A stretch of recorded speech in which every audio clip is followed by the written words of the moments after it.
All right, Alexander, let's just get into it. Putin Valdai.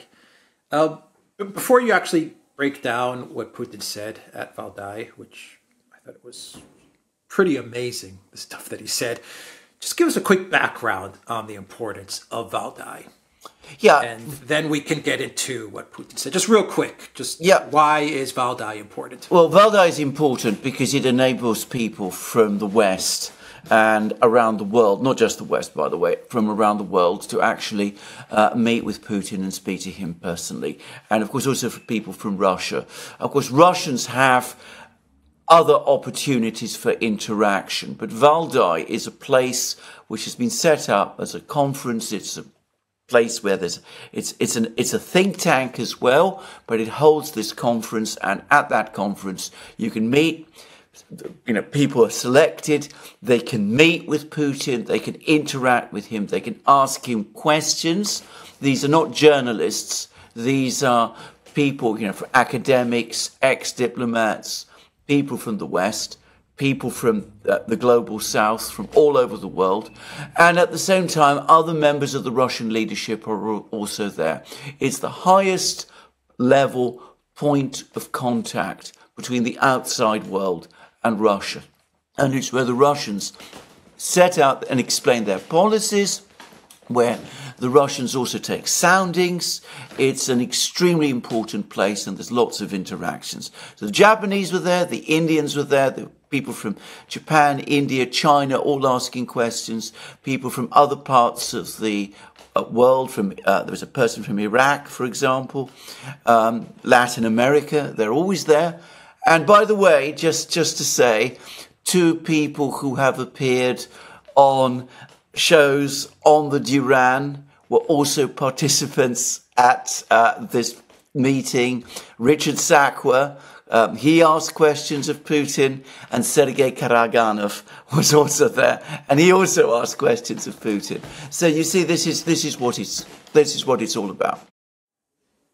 Okay, well, let's get into the substance of the event and what Putin said.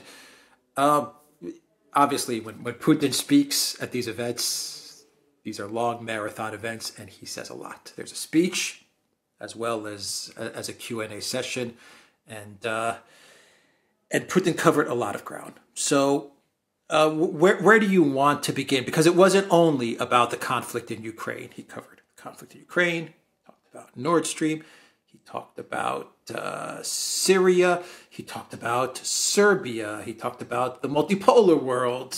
He covered a lot of different areas. Obviously, the big one is the conflict in Ukraine, but Putin, he comes to these events very well prepared. So, always. And he said some extremely interesting things, even Prigozhin. He even talked about Prigozhin, which I thought was an interesting one. Anyway, where do you want to begin? Should we start with the big one, Ukraine, or should we move? Should we start with the smaller ones and then get to Ukraine? I'm going to suggest that we start with the conceptual ones, because we see increasingly the crystallization of not just Putin's, but I should stress Russian thinking about the future of international relations. And they're clearly thinking not just of a multipolar world, but of a concert of powers.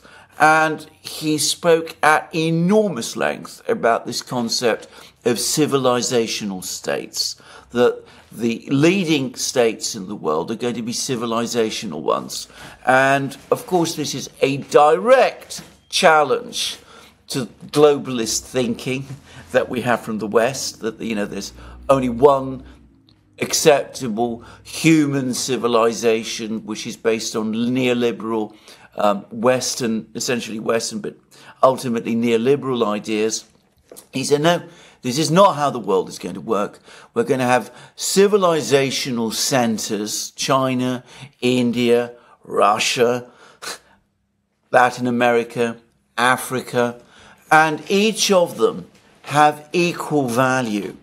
And that the only way that the world can develop from this point on is if we first recognize that fact, and if we also recognize that development, that progress, human progress, can only be built on recognizing that civilizational diversity. And I thought that was, obviously he's been leading up to this for a long time. Russian thinking has been leading up to this for a very long time. But this is now what he said. And of course, he accepts that the West is also his civilization. He doesn't dispute this, but he says that the West is not exceptional. It has no right to subjugate or dominate others. And he also spoke about the West over the last few centuries as having achieved its position of political and global prominence by taking an extremely predatory approach to the other civilizations, by basically plundering them through mechanisms of colonialism and then of neocolonialism, enriching itself at their expense and, in effect, destabilizing the entire international system and the totality of human civilization in that kind of a way. And he said this period is now ending. The West is resistant to this idea, but Western methods of using bullying and pressure and force, and he spoke about this always about, that it's based on pressure and force, that's no longer working anymore, and it must come to an end. And unless it does, the West especially will be suffering very severely, but of course the rest of the world will suffer too.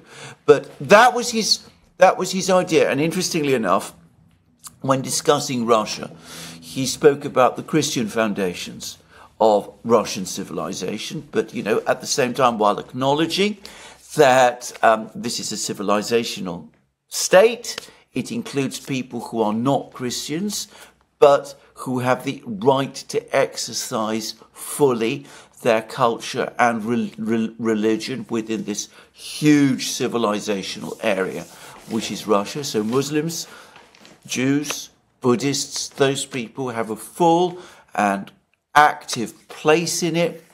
But he contrasted that again with the way in which the West is destroying the Christian foundations of its own civilization and is becoming increasingly intolerant in the process. So it's a very, very interesting speech. And that was his big overall sweeping conception. Now, he spoke lots about Ukraine, obviously. He spoke lots about the present crisis in international relations. He spoke about Serbia, as he rightly said, and about what happened there.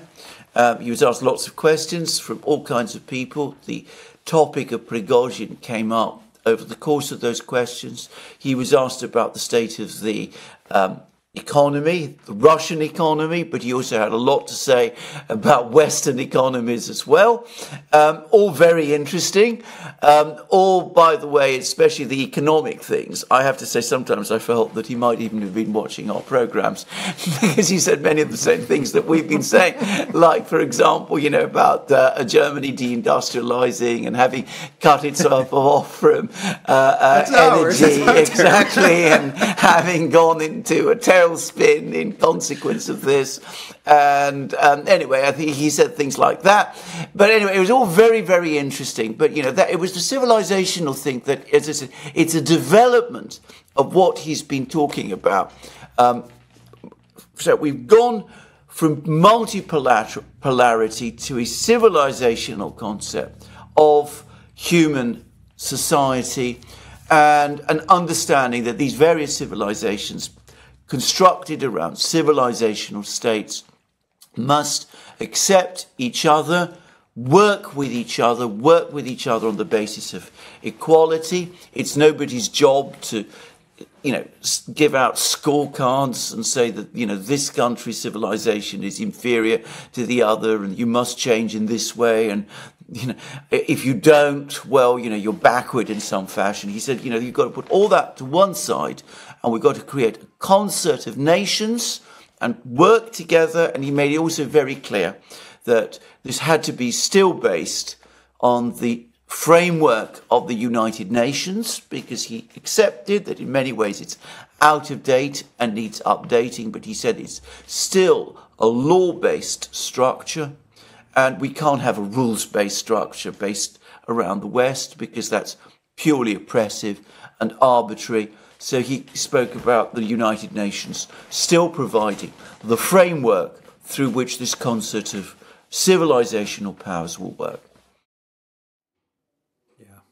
Dr. Steve Turley always does a great job when he talks about the civilizational state. He's been covering it for many years, and I imagine that he found Putin's speech interesting. Anyway, you know, the contrast of Valdai and what's happening right now in Spain with the EU meeting, and in the United States. Here you have Putin talking about the future of the world and how things are going to move and how things are going to be set out on the one side. And then on the other side, you have the collective West trying to scrape together whatever money and weapons they can to keep the Zelensky regime afloat.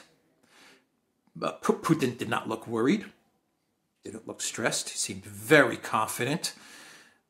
Very self-assured. You know, I don't want to say victorious, but he seemed like things are moving in the direction where perhaps Putin, Xi, BRICS, Modi, it's moving in the direction that they wanted to move. They have the momentum. On the other side of the equation, we have a collective West that is in panic. Actually, Politico, they ran a post with with the title "Ukraine is freaking out over everything that is going on with the house and the money situation and all that stuff." So I mean, contrast that, and then talk a little bit about Ukraine. You said he talked a lot about Ukraine. He did talk a lot about Ukraine. I think he once again hinted at where the conflict is going, specifically with Odessa and the Black Sea, which is something that we have been covering a lot. You've been covering it on your channel.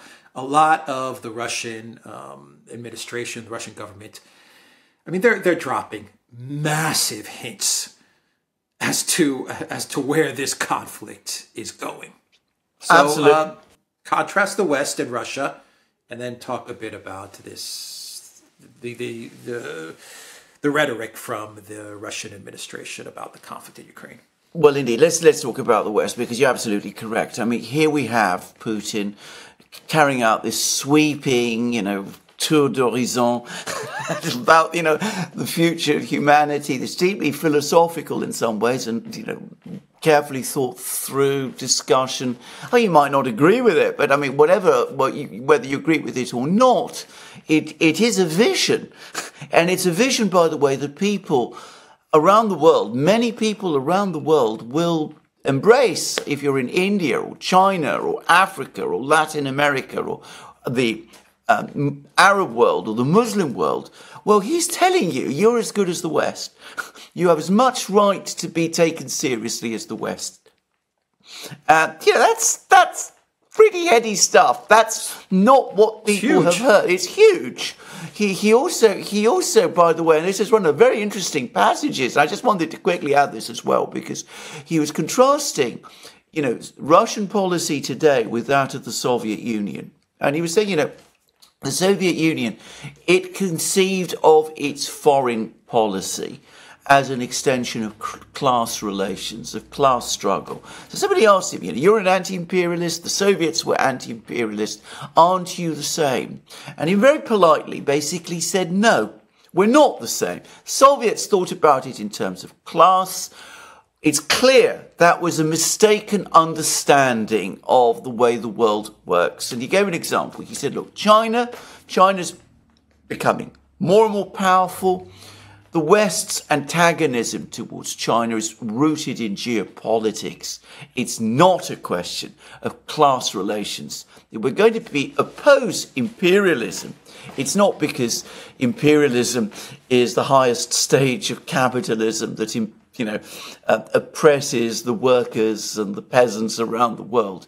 It is because imperialism is essentially the West plundering other civilizations in order to benefit itself. So as I said, this is enormously interesting stuff for people around the world, in Africa, in Asia, wherever. They're being told, you're as good as the West is. The West has been predatory upon you, and we are there to help you. As all of us are there to help. We should all work together to get away from this system, and you must sort out your life, we will sort out ours. Each of us has our own inherent right to do that, founded upon our own cultures. So this is the kind of message that Putin is giving. And then you go over, you transfer to the West, and what you get is shrillness, cliches, the usual endless cliches that you get from the West, mumbled words from a president who, well, doesn't know whether he's coming or going or isn't perhaps entirely safe walking down a stair.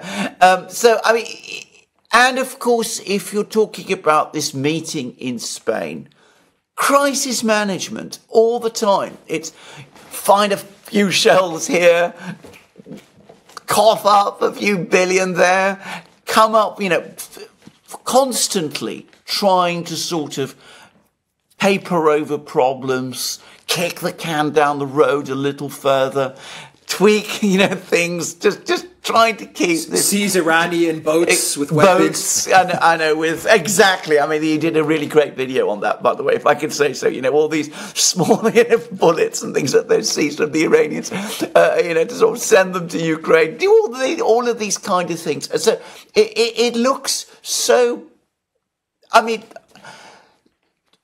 childish and ridiculous and tiny. And then you have this person at Valdai comes up with these sweeping ideas, as I said, very interesting, very exciting ideas for many people.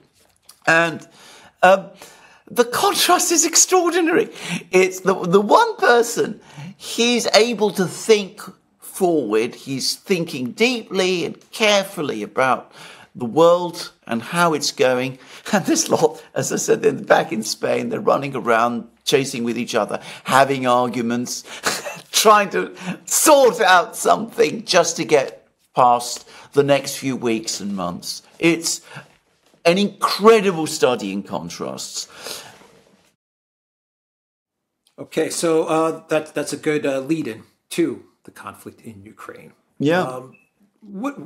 What do you think was what were the important points that Putin made during his speech and the session about Ukraine? Right. Well, let's first of all start with the fact that we've had a whole series of successive statements from all kinds of Russian officials. So we've had statements from Vyacheslav Volodin, the Speaker of the Parliament. We've had two big interviews by Lavrov, the Foreign Minister. We've had Medvedev, all talking. And by the way, he also wrote a piece yesterday, an interesting piece on his Telegram channel about the fact that negotiations are not really in order. And we've also, of course, had Shoigu, the defense minister. So top Russian officials all basically saying, the proposals that the West is making are really of absolutely no interest to us. And we are going to sort this out by ourselves militarily. Now, Putin, who is the ultimate decision maker, if you actually take a step back and listen or read what he said the same thing. But he said it, as he always does, in a somewhat different way. He said, our concern is not territory. We've got huge amounts of territory. We are the biggest country in the world. We don't need more territory. We're interested in people. People is what we are concerned about. Our Russian people. They're being oppressed. They're being terrorized. They are being treated in this terrible way. And this conflict began because those people, the people in Donbass, the people elsewhere in Ukraine, were being cruelly oppressed by the Ukrainian government, and it was the Ukrainian government that actually started the war, not in 2022, but in 2014. Now, if you think about that, if you take a step back and think what that means, what he is ultimately saying is, if it is people that is our concern, then why stop at Donbass? Why stop until you've actually secured all Russian people in Ukraine? And he specifically referred to Odessa as a Russian city. It's the first time he's done that. So, essentially, he is saying the same thing. He's saying this regime in Kiev, it's impossible. We can't work with it. I mean, it's clear by now that we can't work with it. We can't really work with the West. He's spoken at length about how the West has behaved. He also made it clear again that, the West has slammed the door on us. We didn't leave Europe. They don't want us. Given that they don't want us, we're not going to waste time anymore pursuing the policy that we did before of trying to integrate ourselves into Europe. So we don't care about what the Europeans think. We can see that we're not interested in negotiations with them. We're going to mind our own people, look after our own people.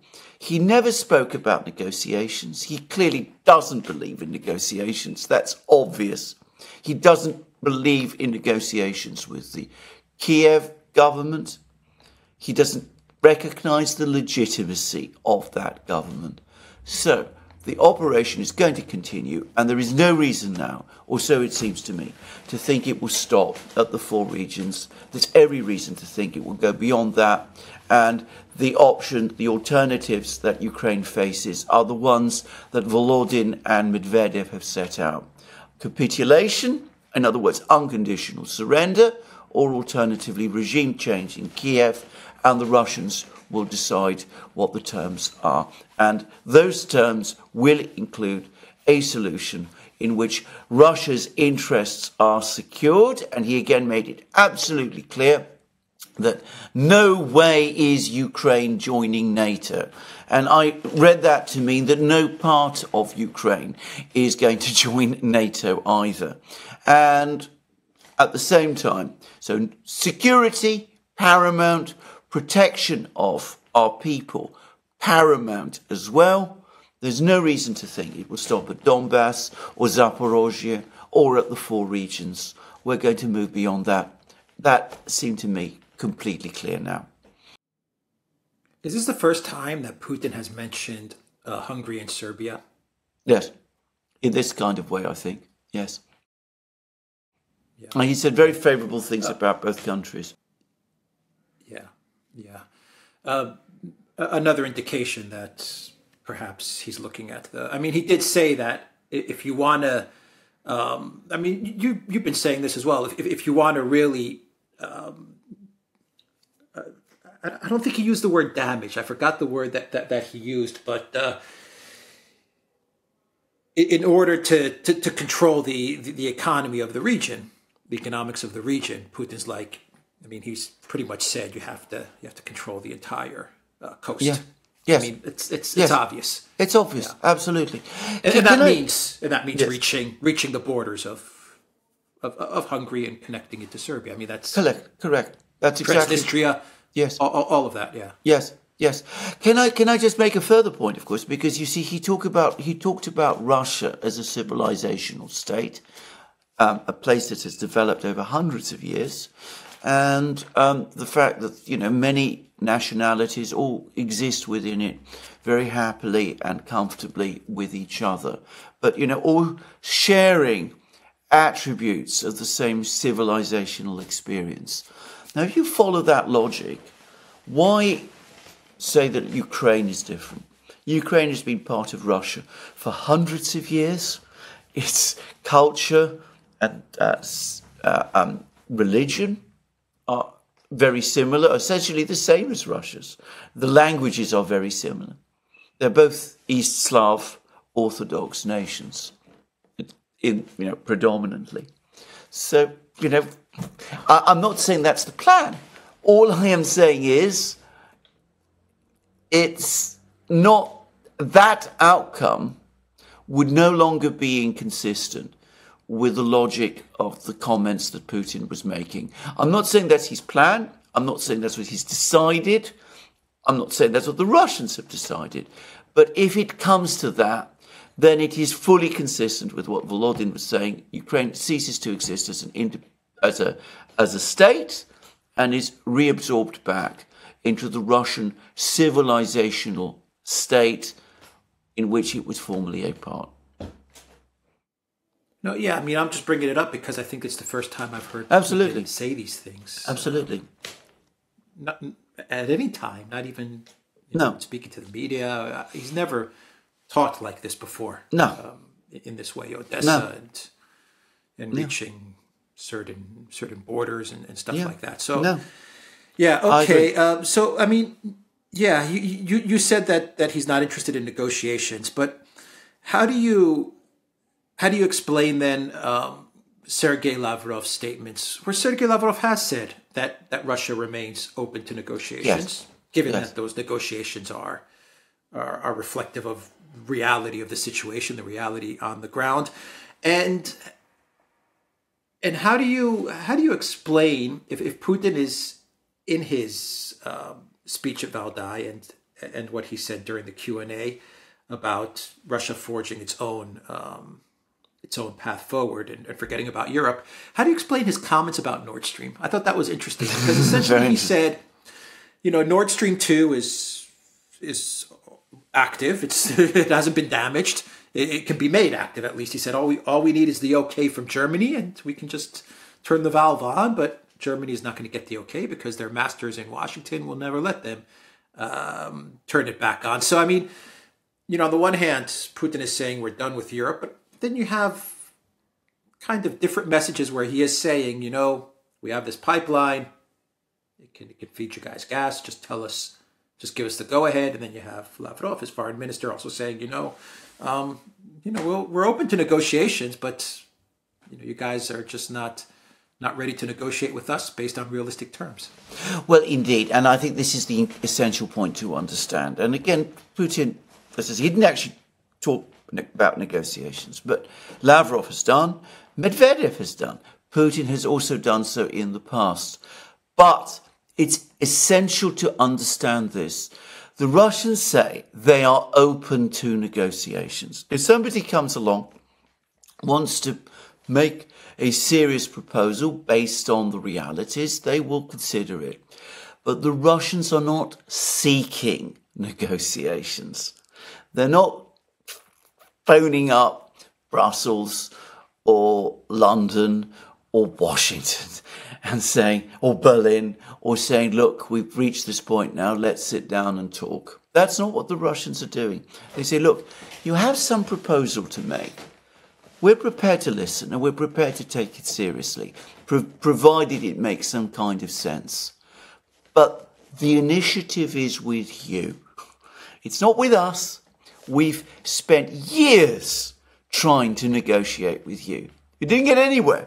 We made proposal after proposal. All we got were a lot of promises, all of which you broke. Ultimately, this time, if you want to make a proposal, yes, we're prepared to listen, but it's got to be a serious proposal. Now, the Russians know perfectly well, and this, I think, is now also absolutely clear, that the West is in no position at the moment to make a coherent and realistic proposal. They still, we've had all this mumbled talk about a freeze, which Lavrov has trashed, the idea of a, indefinite ceasefire.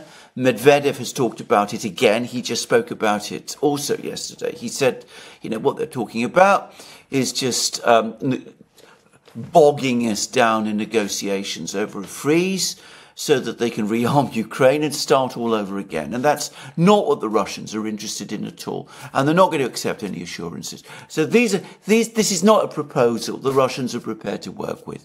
They're not prepared to work with any proposal which they say doesn't take into account the realities. The realities are Ukraine is losing territory and it is losing the war, and the Russians have concerns about their security and their security on their western borders. And they know perfectly well that the West, as structured today, is not capable of making a serious proposal in connection with any of these things. So they don't want to say we're slamming the door on negotiations, because that wouldn't look good around the world. But at the same time, it's for the West or Ukraine to initiate negotiations, and the Russians know they can't. Now, I think that's a key thing to understand about what the Russians are saying at the moment. They're not making any proposals. They're not setting out any ideas. They're not making any initiatives. They're not seeking negotiations. They realise that if they did any of those things, it would be taken as a sign of weakness and would trap them into positions which they don't want to be trapped into. So they sit back and let events take their course. That's what the Russians are doing. Now, about leaving things open with Europe, about turning on Nord Stream and all that. And, they say there's a pipe, the Nord Stream 2 pipeline, which is still functioning. We can turn the tap on whenever you want. The point that Putin is making, and he's driving this, look, again, it wasn't we who slammed the door on the Europeans. It was they who slammed the door on us. They turned their back on us. If they want to come back and start a process of rebuilding the relationship, well, we are prepared to meet them halfway, but it will be on, again, completely different terms from what it was back in the 1990s and even the early 2000s when Putin was already president. It will no longer be a case of Russia coming to the Europeans, knocking on the door, asking to be let into the club, accepted as a member of the club. In fact, Putin actually trashed that idea over the course of the same Q&A after the speech. He said, that's not going to happen. It will be, this time, a pragmatic relationship based purely on self-interest, and the Russians will act exclusively in terms of their interests. They will no longer come to the Europeans in any way as supplicants, as people who are begging to be let in. Those days are gone. They're gone forever. All right. So before we talk just a little bit about Prigozhin, because I thought that was just an interesting part of the Valdai session, how is the West going to react to this? Because the media did not cover this much at all. I mean, they really didn't report on this at all, to be quite honest. He's talking about multipolar worlds and civilizational worlds, and the West is like, we don't want to cover any of this. It's incredible. But how do you think the political class in the EU and the US is going to react to this? Well, they're going to ignore it because, as you correctly said, it goes far above their head. They're not conceptually capable of this sort of thing. I thought it was an extremely interesting and rather, I thought, strong but in some ways rather funny comment that he made about the Speaker of the Canadian Parliament, in which he said, if this person didn't really know who it was he was inviting to the Canadian Parliament, then he's an idiot. And that's clearly what Putin thinks most of the leaders of the West are. I mean, those words, that word is there in his speech. So, I mean, he's not impressed by these people. He's not addressing them in this speech. He's talking to Modi, who he spoke a lot and very warmly about. He's talking to Xi Jinping, he's talking to Lula, all of those people. They will follow and take interest in his speech. So will Cyril Ramaphosa in South Africa, all of those people. They will be interested in this. But the people in the West, the leaders of the West, they're not going to pay any attention. They're not going to understand it.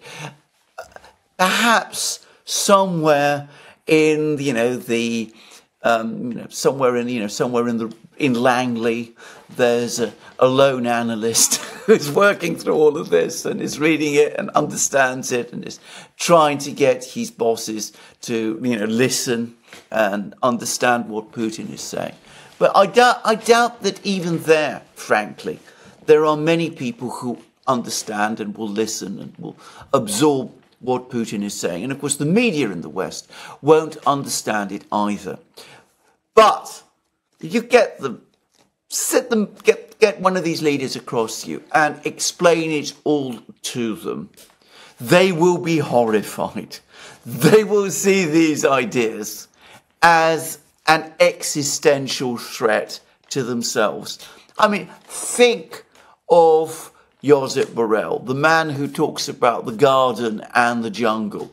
And he now has a leader in Russia who's saying that all these other civilizations, in Africa, in the Middle East, in India, in China, they're equal to your own. They have as much weight and value as yours does. I mean, he's not going to like that at all. He will be furious about this. It will make him so angry. He will probably, do something even more deranged than some of the things he's already done. So they won't understand it, and if they did understand it, they would be furious about it, and even more angry than they already are. Yeah, I imagine Orban and Fico, they'll listen to what Putin had to say. Orban certainly will understand it. I mean, he's the kind of person who does think and care deeply about these things. You could see that from his own speeches and the kind of comments that he made. And he will have noticed also Putin's very pointed comments about how the West is destroying the Christian foundations of its own civilization. So, and this is something that Orban takes extremely seriously. Perhaps even some people in Poland will understand it. But, and Fico, yes, and in Serbia too. And I can think of people in Bulgaria thinking about it that I know who will understand it. But as I said, in the West, in London, in Paris even, well, perhaps in Paris again, there's some people who will understand it. Emmanuel Todd might understand it. But Macron, impossible for him to understand it. For him again, this is heresy. I mean, Macron is always about more Europe. Europe is, the solution to every problem. To be told that actually, Europe isn't that important, and by the way, it's declining. Putin said that as also. That's not what they want to hear. Prigozhin. Okay, Prigozhin. I guess he said, by the way, Putin said, I really didn't want to talk about this. Now, there were two aspects to this. First of all, he talked about Prigozhin's death, and what he said was, we found lots of grenades, shrapnel from grenades on the bodies of these people. It's a shame that no drug tests were taken. He sort of implied that this was an accident caused by people not being, frankly, in possession of their senses and playing around with dangerous things, and that was what caused the plane to blow up. Now, I'm not going to say that I don't believe that, because I don't know one way or the other. But that's what he said. Clearly, there's a continuing investigation. My own sense, and I'm going to say what I personally think, and this is purely my own personal view, I think that Prigozhin's death, which I still personally think was a murder, it's increasingly looking to me like it was an inside job carried out by somebody within his organisation. There was obviously tensions and conflicts after the mutiny. There was that meeting that Putin had with the leaders of the Wagner organisation shortly after the mutiny collapsed. Prigozhin was there. He offered them a deal. Prigozhin blocked it, even though most of the others were prepared to accept it. I think that was the moment when some of them went away and said to each other, look, it's not going to work. Prigozhin has lost it. We've got to find some way back in. Whilst Prigozhin is in charge, it's not going to happen. And given the kind of culture of people that we're talking about, they found this way. And I think Putin sort of knows that. And to be honest, might have been a bit of a steer to Bastrykhin, the head of the investigative committee. Look, start looking for solutions, other solutions, because we don't want you to get too close to those who were really responsible. Now that's my own take on this. No, that's. I think you're right. Others. Yeah. Anyway, that's my own view. Yeah. And in fact, you're right. I think that's exactly smart. Yeah. Yeah, and we see. Go ahead. And we see, he had this meeting with somebody, I can't remember his name, Troshev or something like that, who has now been basically put in military charge. Prigozhin's son is being wheeled out to look after the business side of things. It's been put together in a kind of a way, again, and some of the troops are being brought back into the battle lines. But Putin basically said, it's a mess, we're clearing it up. We'll sort it out. And as I said, I think that was my own take on those particular words. Yeah, I agree with you. Yeah, Zero Hedge, and they were talking about this comment from Putin, this talk with about Prigozhin and Wagner, and they said, "Is Putin trolling everybody by bringing this up?" And I was just thinking, I don't think it's Putin trolling. I think he's trying to signal something else. Yeah. He's trying to get something else accomplished with this statement on Prigozhin, which did seem off the cuff. It didn't seem like it was planned or anything like that. But I think it's Putin's way of saying, look, we kind of know what happened, but let's just move past this, and we'll say it was an accident that happened inside the plane, and we'll reconstitute Wagner and get things back on track. They were all high and playing with grenades. that's now going to be the story. Yeah. I mean, it's not going to be the official. I suspect it won't. But I mean, we'll be moving it a little in that direction anyway.